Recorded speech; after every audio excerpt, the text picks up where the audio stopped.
नमस्कार दोस्तों, आप सभी का स्वागत है आपका अपना YouTube channel Aditya arts classes में। दोस्तों आज मैं आप लोगों के लिए क्लास 12वीं के ज्योग्राफी से टॉप 42 ऑब्जेक्टिव क्वेश्चन लेकर के इस वीडियो में आया हूं। मैंने आपके लिए सभी क्वेश्चन सिलेक्टेड लिए, अच्छे लेवल क्वेश्चन लिए, वही क्वेश्चन लिए जो आप वाले एग्जाम के लिए काफ़ी इंपॉर्टेंट रह सकते हैं। सो गाइस, अगर आप लोग चैनल पहले बार जो प्लीज़ इस चैनल को सब्सक्राइब जरूर करें और बेल आइकन को भी प्रेस कर दीजिए, इस चैनल वीडियो का नोटिफिकेशन सबसे पहले आपको मिलता रहे। ठीक है दोस्तों, तो हम फर्स्ट क्वेश्चन की ओर चलते हैं। आपका जो फर्स्ट क्वेश्चन हो जाता है, ज्योग्राफी शब्द किसने गढ़ा, यानी ज्योग्राफी शब्द जो है ना, ये सबसे पहले किसने बोला था दोस्तों। तो आपके सामने चार ऑप्शन दिया हुआ है, हम्बोल्ट, सेकंड है हूफर, थर्ड है इरेटास्थनीज। सो फर्स्ट जो है ना दोस्तों, यानी ज्योग्राफी शब्द जो है ना सबसे पहले गढ़ा था, यानी बोला था इरेटास्थनीज ने। ठीक है, तो आपका जो एक करेक्ट आंसर क्या हो जाएगा, सी हो जाएगा। ठीक है, अब क्वेश्चन नंबर 2 की ओर चलते हैं। आधुनिक मानव भूगोल के जनक है, यानी आधुनिक मानव भूगोल के जनक कौन है गाइस, ये आपको बताना है। आपके सामने चार ऑप्शन दिया हुआ है, फ्रेडरिक रेडजेल, चार्ल्स डार्विन और ये यहाँ पे हम्बोल्ट होता। ठीक है ना गाइस, तो दो का जो आपका सही आंसर हो जाएगा, यानी क्या हो जाएगा, ए हो जाएगा। नहीं, आधुनिक मानव भूगोल के जनक कौन है, फ्रेडरिक रेडजेल है। ठीक है, अब क्वेश्चन नंबर हम 3 की ओर चलते हैं दोस्तों। आपका क्वेश्चन नंबर 3 कहता है, नव निश्चयवाद के प्रवर्तक कौन है, यानी क्या नव निश्चयवाद के प्रवर्तक कौन है। आपके सामने चार ऑप्शन दिया हुआ है दोस्तों। पहला ऑप्शन है टेलर, हम्बोल्ट, रिटर। ठीक है ना, तो 3 का जो सही आंसर दोस्तों हो जाएगा, आपको हो जाएगा यानी टेलर।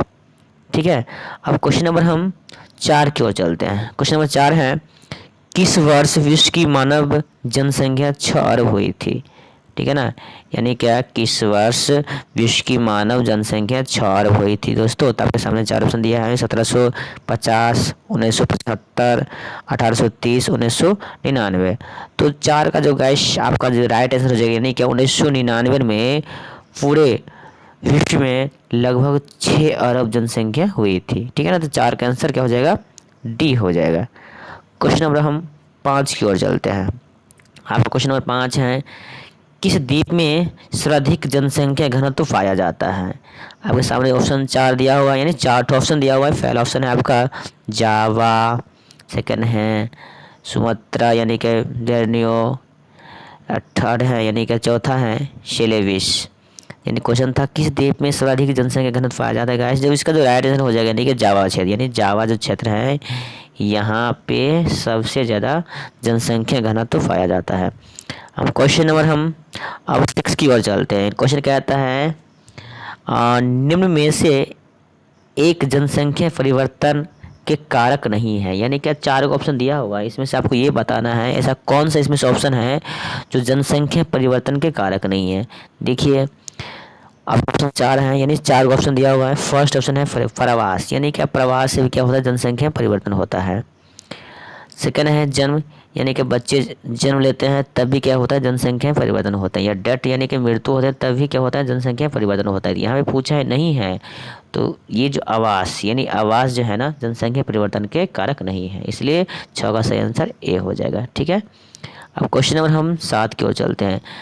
निम्नलिखित में से किस देश का लिंग अनुपात विश्व में सर्वाधिक है। यानी आपके सामने 4 ऑप्शन दिया हुआ है, और यानी कि आपको इसमें से बताना है किस देश का जो है ना लिंग अनुपात विश्व में सबसे ज़्यादा है।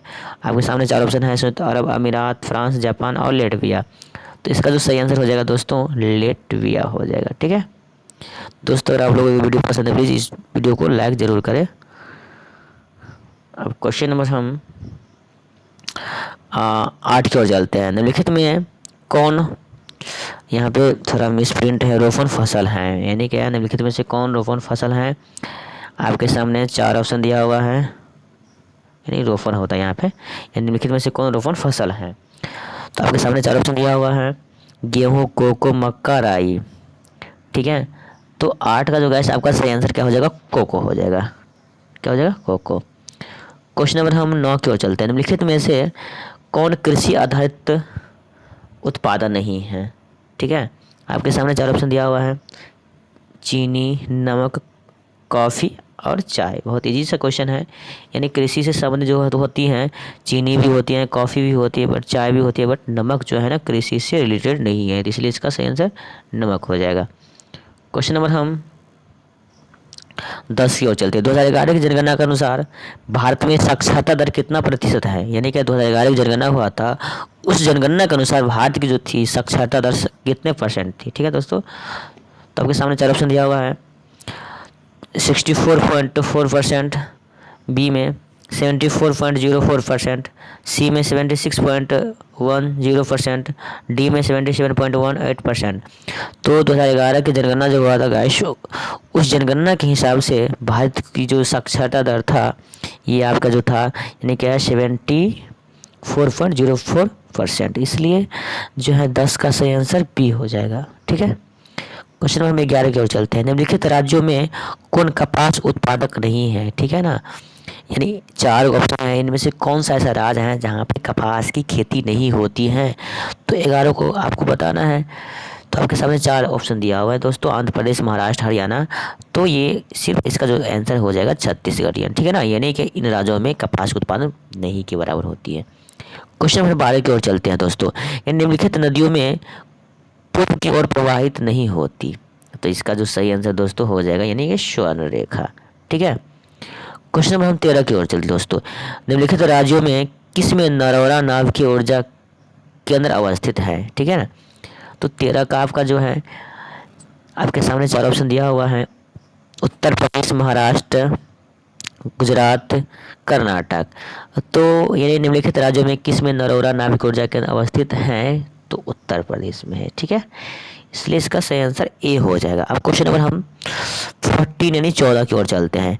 निम्नलिखित में कौन पूर्व मध्य रेल मंडल का मुख्यालय है? ठीक है ना, निम्नलिखित में कौन पूर्व मध्य रेल का मंडल का मुख्यालय है? यानी निम्नलिखित में कौन पूर्व मध्य रेल मंडल का मुख्यालय? आपके सामने 4 ऑप्शन है, गोरखपुर, इलाहाबाद, भुवनेश्वर। ठीक है, गोरखपुर दो को हो गया, बट जो है ना ये इसमें से कोई नहीं होगा दोस्तों। इसका जो ऑप्शन जो इसमें मिस हो चुका है, इसका जो सही आंसर हो जाएगा होगा आपका हाजीपुर हो जाएगा। ठीक है ना, निम्नलिखित में कौन पूर्व मध्य रेल मंडल का मुख्यालय है? हाजीपुर है। कहाँ है? हाजीपुर। ठीक है, याद रखेंगे। क्वेश्चन नंबर हम 15 की ओर चलते हैं। आपका क्वेश्चन नंबर 15 क्या कहता है? ध्वनि प्रदूषण के प्रमुख स्रोत हैं उद्योग, मोटर वाहन, लाउड स्पीकर या सभी। तो ध्वनि प्रदूषण जो होता है उद्योग से भी होते हैं, मोटर वाहन से भी होते हैं, लाउड स्पीकर से भी होते हैं, इसलिए इसका हो जाएगा ऑल यानी डी हो जाएगा। क्वेश्चन नंबर हम 16 की ओर चलते हैं। भारत में सर्वाधिक जनसंख्या में शरणार्थी कहाँ से आए हैं? यानी क्या भारत में सबसे ज़्यादा शरणार्थी किस देश से आए हैं गाइस? तो देखिए श्रीलंका है, नेपाल है, चीन है, बांग्लादेश है। तो इस 4 में से जो है सबसे ज़्यादा किस देश से हमारे हिंदुस्तान में शरणार्थी आए हैं गाइस? तो यहाँ से आए हैं, नेपाल से सबसे ज़्यादा आए हैं। ठीक है, इस बाद क्वेश्चन नंबर 17 की ओर चलते हैं। निम्नलिखित में कौन सर्वाधिक जनसंख्या वाला मेगा नगर है? ठीक है, तो 17 का जो गाइस आपका जो राइट आंसर हो जाएगा यानी क्या है मुंबई जो है ना सबसे ज़्यादा जनसंख्या वाला मेगा नगर है। ठीक है ना, इसे 17 का सही आंसर क्या हो जाएगा? ए यानी मुंबई। क्वेश्चन नंबर 18 को चलते हैं। एन्नोर पत्तन किस राज्य में स्थित है? आपके सामने 4 ऑप्शन हैं, तमिलनाडु, कर्नाटक, केरल, आंध्र प्रदेश। तो 18 का जो आपका सही आंसर हो जाएगा क्या हो जाएगा? यानी ए। क्या होगा? ए हो जाएगा, तमिलनाडु। क्वेश्चन नंबर 19 की ओर चलते हैं। कौन राज्य चीन की सीमा पर स्थित है? 4 ऑप्शन है, असम, गुजरात, नागालैंड, अरुणाचल प्रदेश। ठीक है, तो 19 का जो दोस्तों आपका सही आंसर हो जाएगा यानी अरुणाचल प्रदेश। क्वेश्चन नंबर हम 20 की ओर चलते हैं। सुंदरवन किस राज्य में स्थित है? सुंदरवन किस राज्य में स्थित है गाइस? आपके सामने 4 ऑप्शन है, गोवा, पश्चिम बंगाल, पंजाब, केरल। तो 20 का जो आपका सही आंसर हो जाएगा दोस्तों बी हो जाएगा यानी पश्चिम बंगाल। क्वेश्चन नंबर हम 21 की ओर चलते हैं। बोकारो इस्पात केंद्र किस राज्य में स्थित है? यानी बोकारो इस्पात केंद्र किस राज्य में स्थित है? आपके सामने 4 ऑप्शन है, मध्य प्रदेश, छत्तीसगढ़, झारखंड, उड़ीसा। तो 21 का जो आपका सही आंसर हो जाएगा गाइस यानी क्या? झारखंड, यानी बोकारो कहाँ है? झारखंड में है। क्वेश्चन नंबर 22 की ओर चलते हैं। तेलंगाना राज्य की राजधानी है, यानी तेलंगाना राज्य की राजधानी कौन सा है? आपके सामने 4 ऑप्शन है, विजयवाड़ा, हैदराबाद, विशाखापट्टनम। इनमें से कोई नहीं। तो ये तेलंगाना राज्य की जो राजधानी है हैदराबाद है। ठीक है, क्वेश्चन नंबर हम 23 की ओर चलते हैं। बोकारो इस्पात केंद्र यानी बोकारो इस्पात के अंदर में है, यानी किसके अंदर में है? निजी क्षेत्र में है, सार्वजनिक क्षेत्र में है, मिश्रित में है, या किसी में से नहीं है दोस्तों? यानी बोकारो इस्पात जो है बोकारो इस्पात केंद्र जो है ये जो है सार्वजनिक क्षेत्र के अंतर्गत आती है, यानी गवर्नमेंट का है। ठीक है ना, क्वेश्चन नंबर हम 24 की ओर चलते हैं। नहीं क्या, दो देशों के मध्य व्यापार कहलाता है, यानी दो देशों के बीच जो व्यापार होती है वो क्या कहलाता है, अंतर्देशीय व्यापार कहलाता है या अंतर्राष्ट्रीय व्यापार कहलाता है या स्थानीय व्यापार कहलाता है गाइस। तो दो देशों के बीच में जो व्यापार होगा तो अंतर्राष्ट्रीय व्यापार कहलाएगा, इसलिए इसका सही आंसर बी हो जाएगा। ठीक है, अब हम क्वेश्चन नंबर 25 की ओर चलते हैं। रबी की फसल पैदा होती है। दोस्तों अगर इस चैनल पर पहली बार जो तो प्लीज़ चैनल को सब्सक्राइब जरूर कर दीजिए। क्वेश्चन नंबर है 25, रबी की फसल पैदा होती है तो किस ऋतु में पैदा होती है गाइस, वो आपको बताना है। तो आपके सामने चार ऑप्शन दिया हुआ है, शीत ऋतु, वर्षा ऋतु में, ग्रीष्म ऋतु में या इस सभी ऋतु में। ठीक है दोस्तों, तो 25 का जो आपका सही आंसर हो जाएगा बी हो जाएगा। कब, यानी क्या, वर्षा ऋतु। चलिए क्वेश्चन नंबर हम 26 की ओर चलते हैं। ब्राज़ील के कॉफ़ी बागान को क्या कहा जाता है? ब्राज़ील के जो कॉफ़ी बागान है उसे क्या कहा जाता है गैस? तो उसे फेजेंडा कहा जाता है। ऑप्शन है फेजेंडा, एजेंडा, मिल्पा, लादांग। तो क्या कहा जाता है? फेजेंडा कहा जाता है। क्वेश्चन नंबर हम 27 की ओर चलते हैं। बिस्कुट उद्योग किस प्रकार के उद्योग से संबंधित है? आपके सामने चार ऑप्शन, कुटीर उद्योग, उपभोक्ता, प्राथमिक, तृतीयक। तो बिस्कुट जो है उपभोक्ता उद्योग से संबंधित है, इसलिए इसका आंसर बी हो जाएगा। ठीक है, क्वेश्चन नंबर हम 28 को चलते हैं। बालाघाट मैंगनीज क्षेत्र किस राज्य में स्थित है? बालाघाट मैंगनीज क्षेत्र जो है ये किस राज्य में स्थित है गाइस? तो 28 का जो है आपका सही आंसर हो जाएगा मध्य प्रदेश। ठीक है ना, तो कहाँ है बालाघाट? मध्य प्रदेश यानी एमपी में। क्वेश्चन नंबर 29 की ओर चलते हैं। मणिपाल सॉफ्टवेयर तकनीकी पार्क कहाँ है? मणिपाल सॉफ्टवेयर तकनीकी पार्क कहाँ है? आपके सामने चार ऑप्शन है, सिक्किम में, कर्नाटक में, आंध्र प्रदेश में या तमिलनाडु में गैस। तो 29 का जो आपका सही आंसर हो जाएगा यानी ए हो जाएगा। कहाँ है? सिक्किम में। क्वेश्चन नंबर हम 30 की ओर चलते हैं। किस नगरीय क्षेत्र में प्रवासी जनसंख्या का अंश सर्वाधिक है गैस? यानी किस नगरीय क्षेत्र में प्रवासी जनसंख्या का अंश सर्वाधिक है? आपको पता ही है सबसे ज़्यादा जो है रोजगार की तलाश में, चाहे बिहार हो, चाहे उत्तर प्रदेश हो, चाहे अन्य किसी भी राज्य से सबसे ज़्यादा जो जाते हैं, कहाँ जाते हैं? मुंबई जाते हैं, इसलिए इसका जो है सही आंसर मुंबई हो जाएगा। ठीक है ना। क्वेश्चन नंबर हम 31 की ओर चलते हैं। निम्नलिखित में कौन सा एक तृतीय क्रियाकलाप है? ठीक है, 31 का जो है आपके सामने चार ऑप्शन दिया हुआ है, आखेट, मछली पकड़ना, कृषि, व्यापार। तो इसका सही आंसर व्यापार हो जाएगा। क्या होगा? व्यापार। क्वेश्चन नंबर 32 को चलते हैं। निम्नलिखित में से कौन सा एक ऊर्जा का गैर परंपरागत स्रोत है?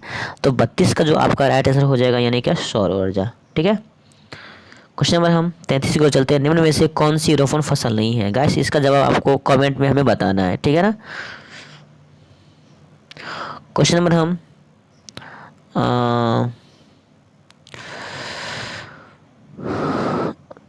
34 की ओर चलते हैं। टोयोटा कंपनी यानी टोयोटा कंपनी जो है किस देश की है? जापान की है। कहाँ की है ये टोयोटा कंपनी? जापान की है। क्वेश्चन नंबर हम 35 की ओर चलते हैं। मिलन रेशमी वस्त्र उद्योग का प्रमुख केंद्र है, यह किस देश में है? मिलन रेशमी वस्त्र उद्योग का प्रमुख केंद्र है गाइस, यह किस देश में, ये आपको बताना है। आपके सामने चार ऑप्शन है, great Britain, Japan, Germany, Italy. तो इसका जो राइट आंसर हो जाएगा इटली हो जाएगा। ठीक है ना, कहाँ ये? इटली में है। नहीं, मिलन रेशमी वस्त्र उद्योग जो है कहाँ पे है? इटली में गाइस। ठीक है, हम क्वेश्चन नंबर 36 की ओर चलते हैं। निम्न में से कौन एक लौह अयस्क नहीं है? ठीक है ना, तो आपके सामने चार ऑप्शन है, चार ऑप्शन दिया हुआ है, हेमेटाइट, एंथ्रासाइट, लिमोनाइट, मैग्नेटाइट। तो इसका जो सही आंसर हो जाएगा 36 का, यानी क्या हो जाएगा? एंथ्रासाइट। ठीक है, क्वेश्चन नंबर हम 37 की ओर चलते हैं। चॉकलेट में कौन सा पदार्थ उपयोग होता है गाइस? तो आपको पता ही होगा चॉकलेट में जो होता है कोको का उपयोग होता है, इसलिए 37 का जो है ना राइट आंसर आपको बी हो जाएगा। ठीक है ना, याद रखेंगे कोको।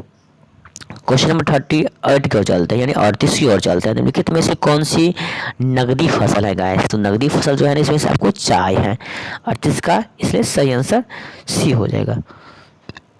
क्वेश्चन नंबर हम 39 की ओर चलते हैं। झूमिंग कृषि की जाती है। झूमिंग कृषि जो है की जाती है, आपके सामने चार ऑप्शन दिया हुआ है, उत्तर प्रदेश में ज़्यादा या पंजाब में या असम में। तो झूमिंग कृषि जो अधिकतर होती है गैस ये असम में होती है, इसलिए 39 का जो राइट आंसर हो जाएगा सी हो जाएगा। क्वेश्चन नंबर हम 40 की ओर चलते हैं। भारत में सुनहरी क्रांति किससे संबंधित है? ठीक है ना, आपके सामने चार ऑप्शन दिया हुआ है, ऊन उत्पादन से, तिलहन उत्पादन से, बागवानी कृषि से, या इसमें से किसी से भी नहीं। भारत में सुनहरी क्रांति जो है गाइस संबंधित है किससे है? बागवानी कृषि से संबंधित है। क्वेश्चन नंबर 41 की ओर चलते हैं। भारत के किस राज्य में साक्षरता दर सबसे अधिक है? ये बहुत इजी क्वेश्चन है, आपको पता है भारत में जो सबसे साक्षर जो राज्य है वो केरल है और सबसे निचला स्तर में बिहार है। ठीक है, तो यानी हम क्वेश्चन इसमें क्वेश्चन पूछा गया था भारत किस राज्य में साक्षरता दर सबसे अधिक है, तो केरल में। ठीक है, क्वेश्चन नंबर 42 और लास्ट क्वेश्चन है दोस्तों, शिक्षा कानून क्रिया यानी शिक्षा कानून क्रियाकलाप कौन सा क्रियाकलाप है? ये शिक्षा कानून जो है गाइस ये तीसरी क्रियाकलाप है। ठीक है ना दोस्तों, अगर आप लोगों को ये वीडियो पसंद आया होगा तो प्लीज़ आप लोग चैनल को सब्सक्राइब ज़रूर करिएगा। अगर वीडियो पसंद नहीं आया होगा तो कोई बात नहीं, चैनल को सब्सक्राइब मत करिएगा। Thank you for your watching.